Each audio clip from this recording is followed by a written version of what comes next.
हमारी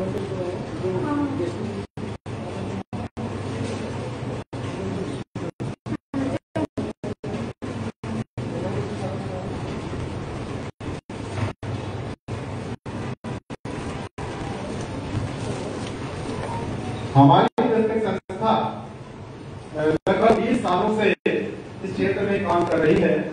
विशेष रूप से शिक्षा की ओर हमारी दस्तक संस्था का फोकस रहता है, ध्यान रहता है। और इसी कड़ी में अब हर साल बच्चों को यहाँ पर फ्री एजुकेशन प्रोवाइड करवाते हैं। विशेष रूप से जो इस क्षेत्र में गरीब परिवारों की बेटियां हैं जो कहीं और नहीं पढ़ पाती हैं पैसे की तंगी होने की वजह से, तो हमारे प्रयास रहता है कि हमारी संस्था उनका सहयोग करे इस काम में और उनकी पढ़ाई ना रुके। इसके लिए हम हर वर्ष छात्रों का चुनाव करते हैं। उन्हीं छात्राओं का चुनाव करते हैं जो मन लगाकर यहाँ पर पढ़ना चाहती हैं और अपनी मेहनत से आगे बढ़ना चाहती हैं। तो उनका हमेशा सहयोग से जितना भी सहयोग कर सकते हैं वो हमारा पूरा प्रयास रहता है। इसके अलावा बच्चों को समय समय पर जो भी हमारी सहयोगी संस्थाएं उनके माध्यम से जो भी छात्रवृत्ति के रूप में स्कॉलरशिप, चाहे वो स्टेशनरी है चाहे बुक्स हैं, वो प्रोवाइड करवाई जाती हैं। हमारे एक छोटी सी लाइब्रेरी भी है जो कि बच्चों ने देखी भी है। यहाँ से बच्चों को ज्ञानवर्धक पुस्तकें पढ़ने के लिए मिलती हैं और जो भी उनकी रिक्वायरमेंट होती हैं या मेज प्रकार की पुस्तक चाहिए तो दस्तक संस्था अपना पूरा प्रयास करती है कि वो किताबें बच्चों को उपलब्ध करवाई जाएं जिससे कि वो पढ़ें और अपना ज्ञानवर्धन कर सकें। एक कंप्यूटर सेंटर भी हमारा चल रहा है जिसमें इस क्षेत्र के बच्चे आते हैं और जो कंप्यूटर की बेसिक नॉलेज है उसका कोर्स हम करवाते हैं। इसके बाकायदा उनको सर्टिफिकेट भी संस्था की ओर से समय समय पर प्रदान किए जाते हैं। साथ ही हमारा हेल्थ की तरफ भी फोकस रहता है। हेल्थ में हम समय समय पर जो हमारी सहयोगी संस्थाएं हैं जैसे कि आई कैंप का आयोजन किया जाता है। इसके अलावा हेल्थ चेकअप है जिसमें कि बीमारी को भी जानकारी या फिर उनका इलाज किस तरह से हो यहाँ के निवासियों को करवाया जाता है। तो दस्तक संस्था क्षेत्र में काफी लंबे समय से अपनी ओर पूरा प्रयास करते हुए अग्रसर है और इसी कड़ी में आज हम इस सभागार में आए हुए हैं। ये वो बच्चे बैठे हुए हैं, मैं चीफ गेस्ट जी से अनुरोध करूंगा कि आपके सामने जो बच्चे उपस्थित हैं ये वो बच्चे हैं जो यहाँ से एजुकेशन ले चुके हैं और अच्छे अंक प्राप्त करके अपना जीवन आगे की ओर बढ़ा रहे हैं, शिक्षा में आगे कदम बढ़ा रहे हैं। और आज हमने इन्हीं को पुरस्कृत करने के लिए ये कार्यक्रम आयोजित किया है। इसमें आपको भी हमने यहाँ पर आमंत्रित किया है। आपका आशीर्वाद इनको आगे भी मिलेगा और आज भी मिलेगा, ये हम आशा करते हैं।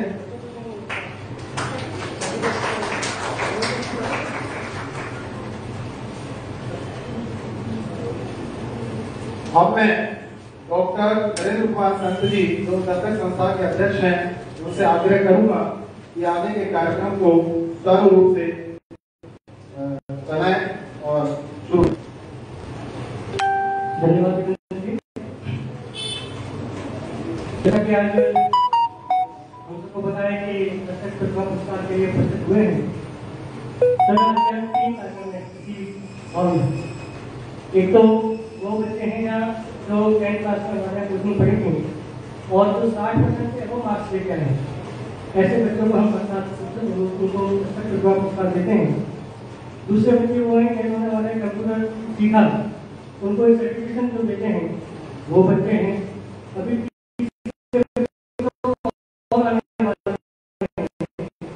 जो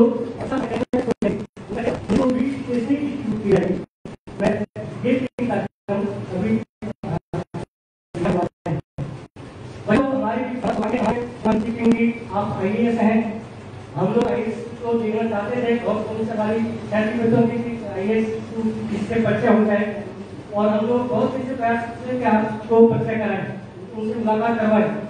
तो आज हमारे बीच में है कुलदीप जी, आप उनका जोरदार करें। आपको वर्तमान में खाद्य एवं आपूर्ति विभाग दिल्ली सरकार में एडिशनल कमिश्नर हैं। आप ADM रहे, आप ADM रहे, आप CBSE उसमें रहे, दिल्ली सुप्रीम कोर्ट के सेक्रेटरी रहे। ऐसे अनेक पद 2006 में आपको अनिश्चित के रूप में आप प्रभाव संभाला। इससे बहुत सारे आपको अनुभव है। मेरा परिचय कैसे हुआ ये थोड़ा मैं आपको दोबारा कहूँगा। कुछ दिन पूर्व मेरे मित्र हैं और लगभग 1989 एक साथ काम करते थे। तो वो आपके प्राइवेट सेक्रेटरी हैं, उनसे मेरा ऐसी परिचय हुआ तो बोले कि मेरे बॉस को आप नहीं बुलाते, तो ठीक है, तो हमारा सौभाग्य होगा आप आए गए। तो मैं उनसे पूछा और आपको बाकी है आपने हायर पोस्ट करते हुए और यहाँ छुट्टी के आ गए, आपका ये मैं अपने हृदय से स्वागत करता हूँ और आपके बुराई के साथ है। तो उन्होंने मुझे कहा कि आप उनसे लिए मिला और बिल्कुल व्यस्त काम में होते हुए भी आपने समय निकाला उस समय भी। और जब ये बात आई कि हम लोग जैसे आप सबको बताया कि काउंसलिंग कराते हैं, कैरियर काउंसलिंग में बहुत सारे क्वेश्चन ऐसे आते हैं कि हर बच्चा लगभग तीसरा सफर से चाहता है कि मैं IAS करूँगा, मैं PCS करूँगा। और जो हमने इस बार उसके लिए ऑनलाइन वो आगे रजिस्ट्रेशन कराया तो उसमें इस बार सबसे ज़्यादा लगभग 150 से ज़्यादा बच्चों ने रजिस्ट्रेशन किया और सब ऑनलाइन बात थे। तो उनमें जितने भी क्वेश्चन आए थे उनमें 2-3 तरह के क्वेश्चन थे, जैसे IAS कैसे बनेंगे, IPS कैसे बनेंगे, डॉक्टर कैसे बनेंगे, लॉयर कैसे बनेंगे, जज कैसे बनेंगे, इस तरह की कुछ क्वेश्चन थी। तो फिर जैसे बात था कि जब IAS के बारे में आप पूछ रहे हैं, हालांकि टीचर होने के नाते मैं भी बता सकता था, लोग बता सकते थे, लेकिन ये था कि जिस फील्ड के व्यक्ति की जरूरत है सिविल के व्यक्ति को बुलाए। और मैंने अनुरोध किया महोदय से, तो उन्होंने एकदम स्वीकार कर लिया, बहुत ही ट्रेनिंग में आऊंगा। और ऑनलाइन था पूरे 2.5 घंटे चली वो उन्हें आप पूरे 2.5 घंटे बैठे और बच्चों का एक बच्चों का ऐसे जवाब किया, सभी बच्चों को संतुष्ट किया। और हम लोग की पहली बार हुई कि जिस तरह से इतनी अच्छी तरीके से बच्चों को इस जानकारियाँ दी गई, कैसे तैयारी करनी है, क्या क्या उसकी कौन कौन से ग्रेड वास्तव में अच्छी तरीके से मैं अगर कमजोरी कहूँ तो मुझे भी पता था कि IAS की UPSC के टेस्ट में कौन कौन सी ग्रेड पर कौन कौन सी क्वेश्चन मिलती है। हम लोग बात करते हैं IAS सुना तो नहीं पता था, लेकिन पहली बार वो जानकारी सटीक जानकारी मिली और महत्वपूर्ण जानकारी मिली वो आपने हमें दी। इसी तरीके से आप लोग करते हैं कि डॉक्टर TR नवल जैसा आप हैं 2 बार पहले कार्यक्रम में आप लोगों से मिल चुके हैं। कई क्वेश्चन ऐसे हम लॉ करना चाहते हैं, लॉ बच्चे क्या क्या कर सकते हैं, उन्होंने मुझे जानकारी दी। और तो करते हैं वृंदा अग्रवाल जी, जो आप लोगों ने भी काउंसलिंग में उसमें रहे होंगे तो उन्होंने काउंसलिंग की थी। ऐसे बहुत सारे लोग, और इस बार की तो 150 से ज्यादा लोगों का जुड़ना काउंसलिंग एक बहुत महत्वपूर्ण था। इसलिए मैं आपको प्लीज मैं इसलिए बधाई देना चाहता हूँ कि आप आज आप आए हैं, आपका स्वागत है। मैं हमारे पास जी मैं आपसे स्वागत करूंगा कि आपको छोटा सा एक स्मृति चिन्ह देकर के आप ट्रिपल का और देवेंद्र जी और मनोज जी साहब करें।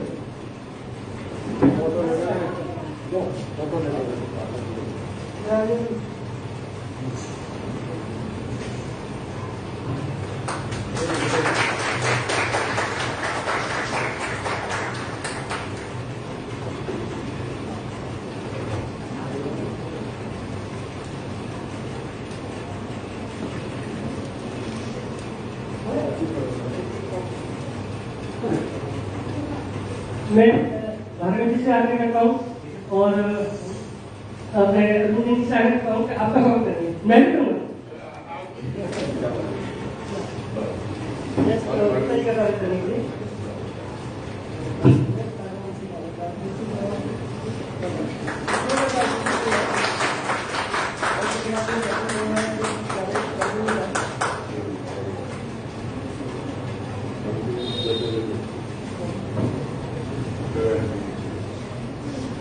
अभी एक और थोड़ी सी पहले का बच्चे का मुझे तो बच्चे हैं, बाकी तो बाहर भी ला देंगे बच्चे।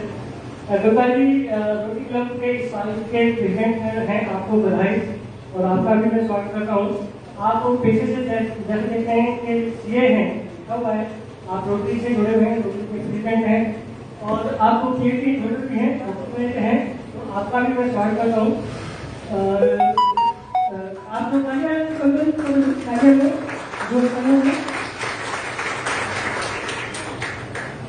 एक छोटा है कि मनोज जी हमने इस बार आई कार्ड बनाए अपने मेंबर्स को, अधिकारियों को, तो मैं चाहूँगा कि उनका हमारे तो मैं आज के हमारे मुख्य अतिथि से आग्रह करूंगा कि वो हमें आई कार्ड प्रोवाइड करवाएं। हो गया डॉक्टर एन के संत जी।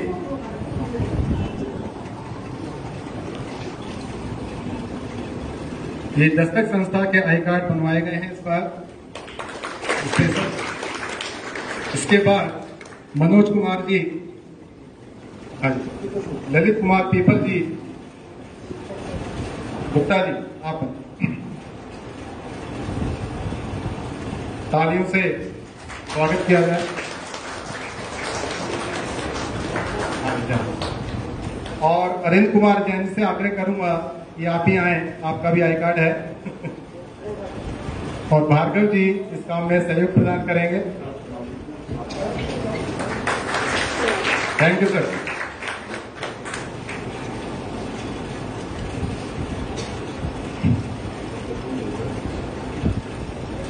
हाँ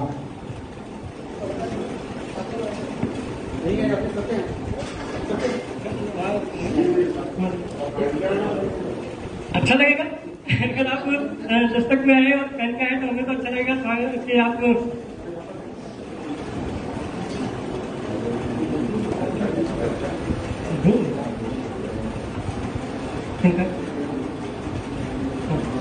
हर चीज से आग्रह करता हूँ कि आप आए हर चीज आप एडमिशन नंबर है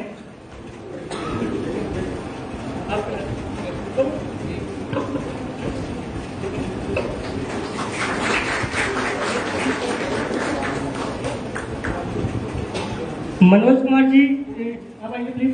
मनोज कुमार जी हमारे जनरल सेक्रेटरी हैं।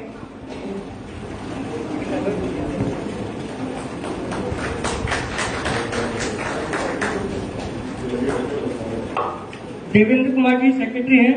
देवेंद्र जी आइए प्लीज। सर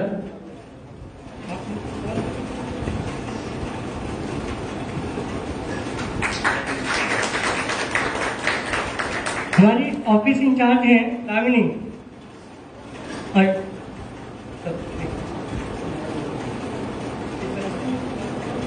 अच्छा हमारे एग्जीक्यूटिव मेंबर हैं श्री भार्गव जी, प्लीज सर।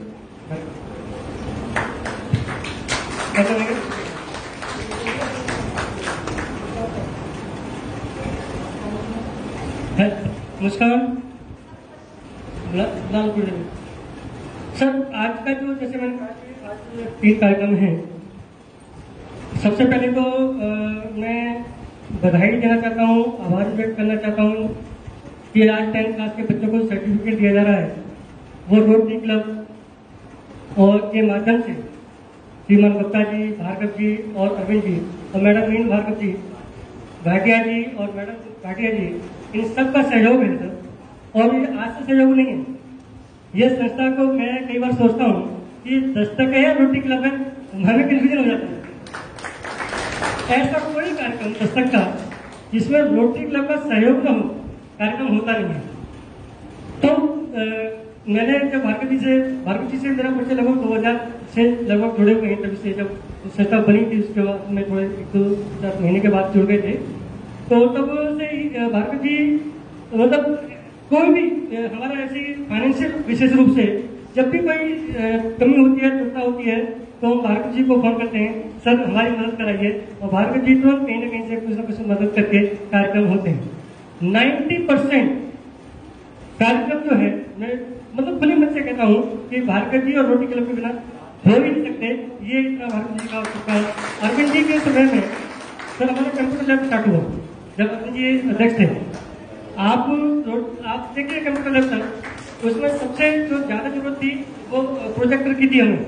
आपने प्रोजेक्टर दिया, कंप्यूटर दिए, तो कितना और आर्थिक सहायता तो देते हैं, तो इतना सहयोग रहा।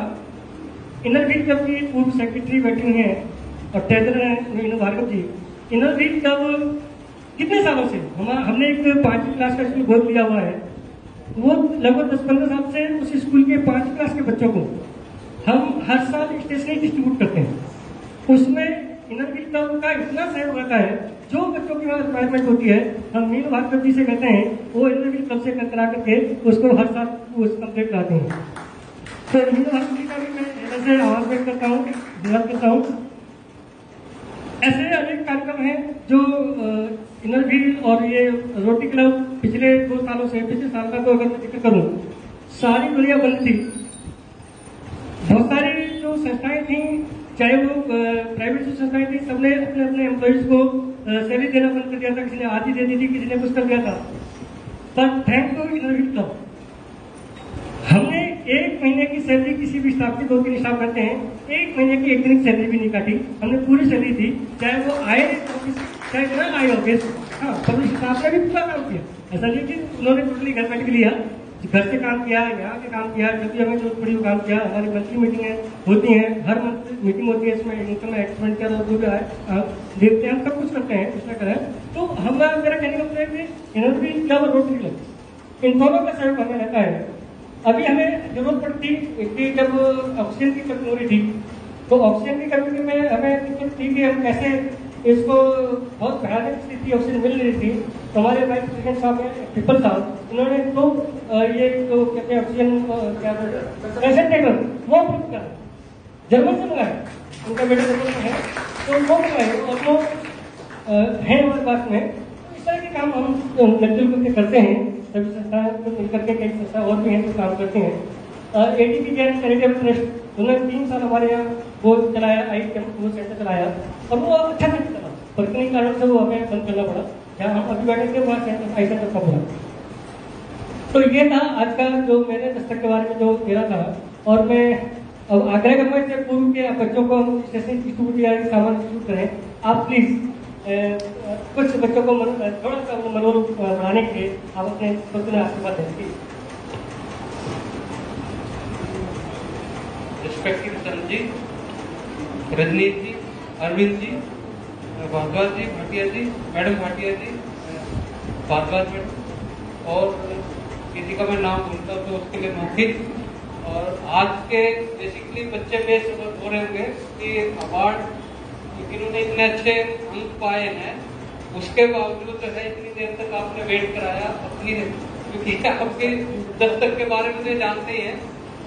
मुझे बड़ी खुशी हो रही है कि आप लोगों को इतने सारे मतलब जो है कि बच्चे, इसमें मुझे सारी लड़कियां ही दिख रही है, लड़का एक भी नहीं दिख रहा। बट जो है 90% से ज्यादा लड़कियां हैं, ये बहुत खुशी की बात है। हाँ, क्योंकि अभी हम जिस सभागार में हैं, इसमें बाबा साहब से बड़े कोई वो हो नहीं सकते। कई बार जैसे मैं सोचता हूँ कि जैसे आज की डेट में अगर हमें अपने बच्चे को किसी बड़े कॉलेज में एडमिशन कराना पड़े तो कितनी फीस लगती है, उसके बाद ये सोचे उसको विदेश पढ़ने भेजा जाए तो वो विदेश की कितनी फीस होगी, वो सोच के ही वो लगता है। तो बाबा साहब आप सोचो कितने टाइम पहले वहाँ पे अमेरिका, इंग्लैंड, मतलब ऐसी कंडीशन में जिन्होंने एजुकेशन की थी, ठीक है। सोचो उस टाइम पे भी कितने सारे जैसे दानी लोग आगे आए थे जिन्होंने स्पॉन्सर किया।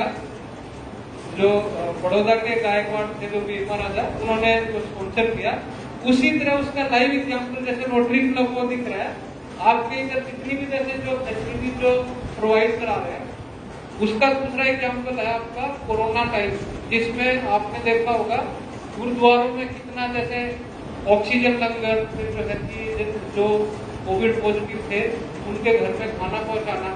मतलब इंडिया में आज की डेट में भी आपको जो ऐसे लोग जो दूसरों की सेवा करने वाले होंगे उनकी कमी नहीं, ठीक है। तो ज्यादा अपना टाइम देते हुए मैं जो है डायरेक्ट एजुकेशन के महत्व पे वो आ जाता हूँ, ठीक है। अभी बाबा साहब के सामने तो खैर किसी का कोई मुकाबला नहीं है, ठीक है। एजुकेशन का जो लाइव एग्जाम्पल है मैं अपना ही देता हूँ। मेरे फादर अनपढ़ है बिल्कुल, वो एक पीएम की पोस्ट पे थे। एजुकेशन एक ऐसा माध्यम था जिसके अच्छी पढ़ाई करी, उसके बाद आईआईटी दिल्ली से मैं बीटेक हूँ, ठीक है। उसके बाद जो अच्छे कॉलेज में जाने की गारंटी क्या है कि आपको फ्यूचर आपका सिक्योर हो गया, उसके बाद डायरेक्ट नौकरी लग गई, उसके बाद फिर ठीक है उधर से तैयारी करी। ये मैं अपने उसके लिए मैं एजुकेशन के महत्व के लिए बता रहा हूँ। अभी आप लोग जो कंप्यूटर पे जैसे जिन्होंने जितने भी बच्चे हैं कंप्यूटर पे टाइपिंग सब सीखिए, ठीक है। उससे फायदा क्या होगा, वैसे नौकरी नहीं मिलेगी तो बहुत सारे जैसे सरकार में डाटा एंट्री ऑपरेटर बहुत सारे वो वैसी जॉब है, घर में खाली बैठने से अच्छा है आप कहीं पे भी काम करेंगे, जितना जैसे आगे बढ़ेंगे उससे फायदा क्या होगा, वैल्यू एडिशन होगा। और आपकी जैसे अभी दिल्ली सरकार ने भी 3 तरह के अनस्किल्ड लेबर, सेमी स्किल्ड और स्किल्ड, उनके जो है डेली के जो डेली वेजेस है जो रेट्स है उसी हिसाब से डिसाइडेड है। तो जितने भी बच्चे जैसे जितनी ज्यादा स्किल एक्वायर करेंगे अपना लाइफ में उतना आगे बढ़ने का आपको मौका मिलेगा। तो मेरी आप लोगों को सलाह है कि जितने भी जैसे सर्टिफिकेट होने से क्या है, सर्टिफिकेट का फायदा ये होता है कि कोई भी जैसे किसी को बताओगे तो सर्टिफिकेट से ही वो पता लगेगा। अगर मैं कहूँ कि मैं बीटेक हूँ, मेरे कहने से मैं बीटेक नहीं हो सकता, उसके लिए मुझे प्रूफ देना पड़ेगा। प्रूफ क्या है, जो कॉलेज से डिग्री मिली है। इसी तरह आपने कहा जैसे 10वीं पास करिए तो 10वीं का जो सर्टिफिकेट होगा ना, सर्टिफिकेट एक बात है, सर्टिफिकेट होने के बाद भी आदमी सक्सेसफुल नहीं हो सकता, ठीक है। उसके साथ साथ आपको अपने बिजनेस, अपना जो भी काम है मतलब उसमें सक्षम होना पड़ेगा। पहले तो मैं सब बच्चों को बधाई दे रहा हूँ क्योंकि खाली जो है 60% से ऊपर जितने भी जैसे जो फर्स्ट डिवीजन से ऊपर जो बच्चे लेके आए हैं, ये अभी आपकी शुरुआत है। ये नहीं कि आपने अचीव कर लिया, अभी आगे और ज्यादा मेहनत करिए क्योंकि पूरी जो इंडिया है एक जो है कि समुद्र की तरह है। जैसे ही आप ग्रेजुएट हो जाएंगे, कम से कम ग्रेजुएशन तक आपको वो करना है।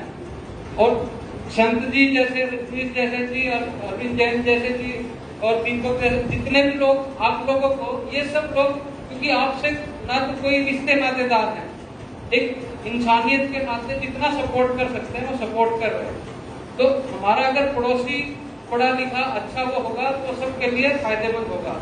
अगर पड़ोसी के घर में कुछ वो है समस्या है तो पड़ोसी भी सुखी नहीं रह सकता। तो ये लोग जितने हेल्प कर रहे हैं वो आपके लिए सिर्फ एक सीढ़ी का काम कर सकते हैं, लेकिन उस सीढ़ी पे चढ़ना आपको पड़ेगा। तो मैं आप लोगों से इतनी गुजारिश करूंगा कि आप जितनी मेहनत लगा के जैसे भी आप जैसे चाहे एयर कंडीशन घर में रह रहे हैं, चाहे पंखे वाले घर में रह रहे हैं, चाहे बिना पंखे वाले, अगर उससे और लेवल ऊपर करना है आपको तो उसके लिए शिक्षा से बड़ा कोई भी रास्ता नहीं। शिक्षा का पीछा मत छोड़िए, जितना हो आपको सरकार की बहुत सारी ऐसी स्कीम है, ये तो लोकल लेवल पे आपको सपोर्ट कर रहे हैं।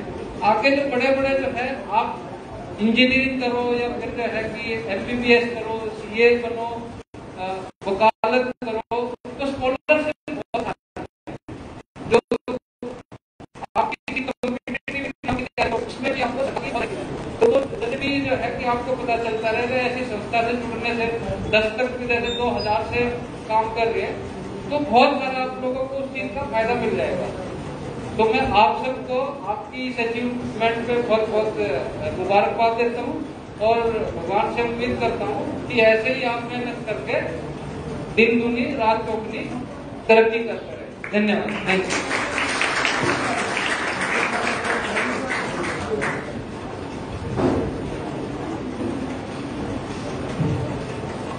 मैं सही से आग्रह करता हूँ कि आपके बच्चों को थोड़ा सा आशीर्वाद दें। रेस्पेक्टेड जी, विपिन जी, मनोज कुमार जी, दस्तक के सभी अधिकारीगण और चीफ गेस्ट हमारे कुलदीप सिंह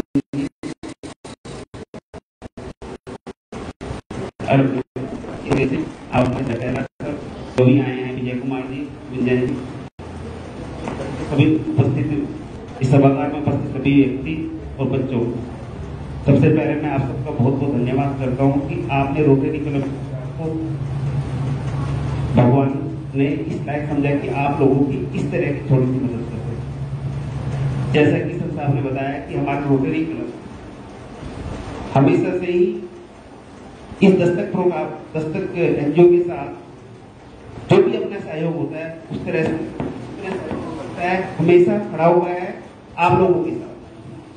जो भी हमारे से रोटरी क्लब से जो भी पॉसिबल हो सकता है, हम आपके उज्जवल भविष्य के लिए आपके हमेशा साथ खड़े हुए हैं। आज बड़े सौभाग्य का दिन है कि हमें इस उत्सव में, ऐसे उत्सव ही कहूँगा क्योंकि जब बच्चे पढ़कर उनको पुरस्कृत किया जाता है, यानी कि एजुकेशन को डेवलपमेंट किया जाता है, बच्चों को पुरस्कृत किया जाता है, इससे अच्छा मैं नहीं समझता कि कोई चीज हो सकती है।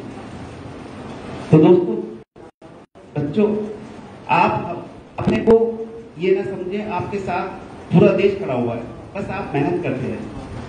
आज ये छोटा सा प्रोग्राम है, लेकिन आपको जब भी जरूरत पड़ेगी अपने एजुकेशन में, तो आप रोटरी क्लब परिवार को अपने साथ खड़ा हुए रख सकते हैं।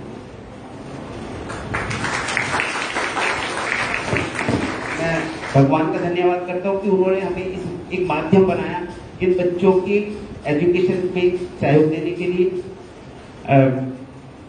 मैं आप सभी लोगों का आज फिर दोबारा एक बार स्वागत करता हूँ और आपको धन्यवाद देता हूँ कि हम सब यहाँ पे जो इकट्ठे हुए हैं और आपने हमें मौका दिया कि हम यहाँ पर आपके साथ थोड़ा सा कुछ उसमें कुछ कर पाए। धन्यवाद। धन्यवाद सर। भारत जी, ठीक है, तो अब मैं सीधा बच्चों को आमंत्रित करूँ। सर, बच्चों को आमंत्रित करूँ, मैं सीधा बच्चों को आमंत्रित करूँ। तो मैं सबसे पहले कहूँगा आसमा को, आपने 62% मार्क्स में अभी शुरुआत करा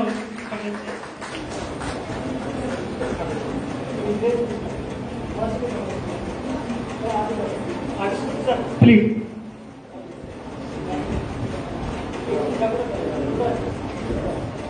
इधर इधर फेसिंग, इधर फेस, इधर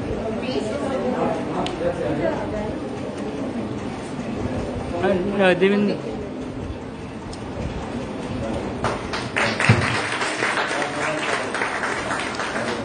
अब मैं शाहीन से आग्रह करता हूँ और आपके 65% मार्क्स हैं।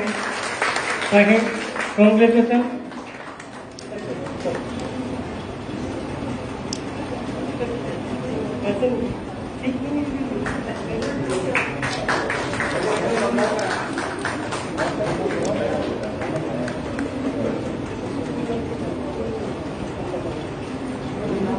गीतिका नहीं है क्या? गीतिका, आप आए लेने के लिए, आप आए हुई। आप कौन है? अच्छा, गीतिका की सिस्टर है।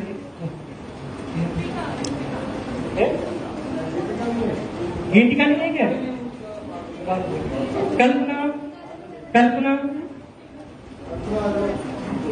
आपके 70% मार्क्स है सर।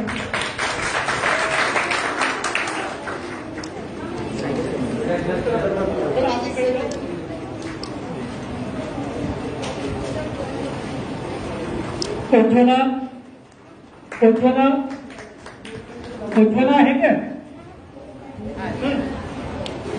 70.6%।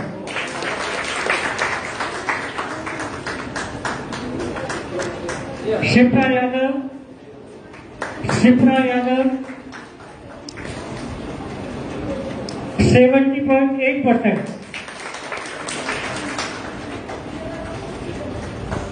नीतू कुमारी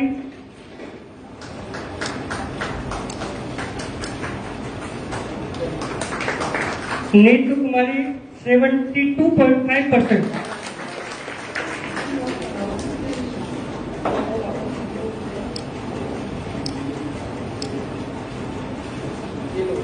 चांदनी 73%। तालियां बजाओ बच्चों, अपने तालियां बजाओ,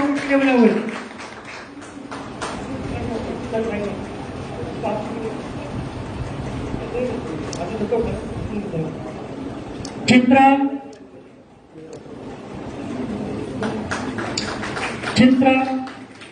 74.6%।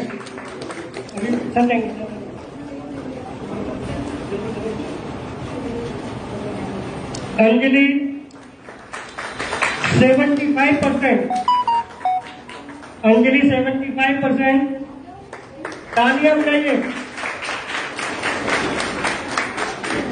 साहिबा 78.6%।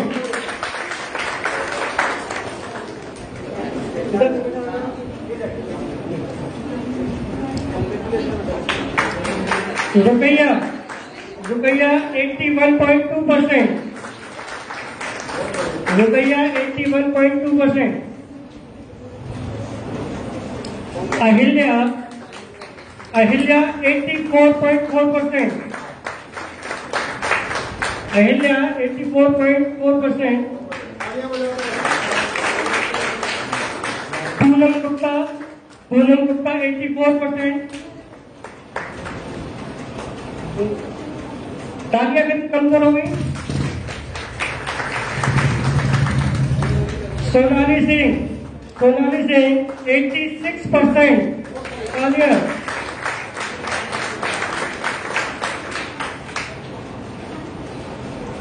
शिवानी सिंह 87.6%।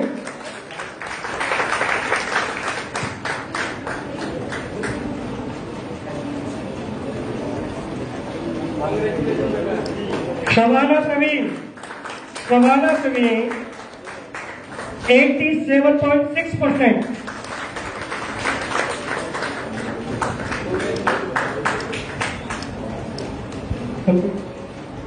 ये गीतिका नहीं आई क्या? गीतिका नहीं है, गीतिका इसके 68% है। बाद में लेंगे। अब ये अब तक मैं कंप्यूटर वाले बच्चों को बुलाना चाहूंगा। कंप्यूटर में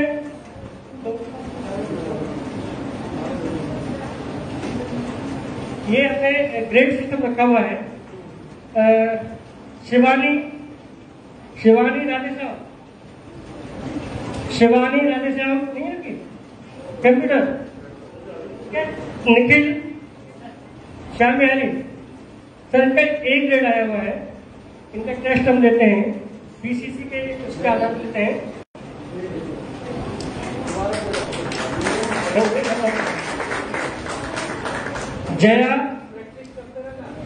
जया बी ग्रेड।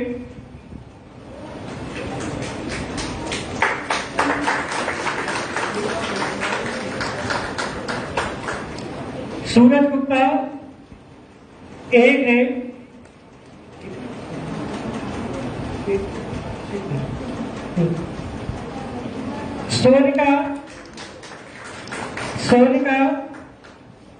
सोनिका है क्या? A grade.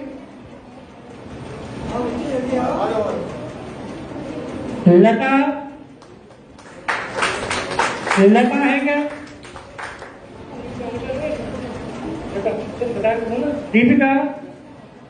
Deepika B grade.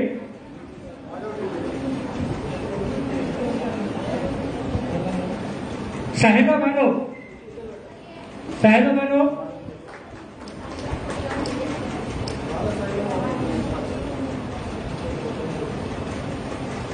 Ruby Devi Shivani. Thank you sir. अभी इतने बच्चे हैं। ऊपर स्टेशनरी वाले आप लोगों से आग्रह ये है बच्चों से, आप ऊपर चले जाएं, आपको रिफ्रेशमेंट ऊपर मिलेगा। ठीक है, आप ऊपर चले आइए, आपको रिफ्रेशमेंट मिलेगा। इनको देगा और उन बच्चों को नीचे भेजो जो इनको स्टेशनरी डिस्ट्रीब्यूट करना है।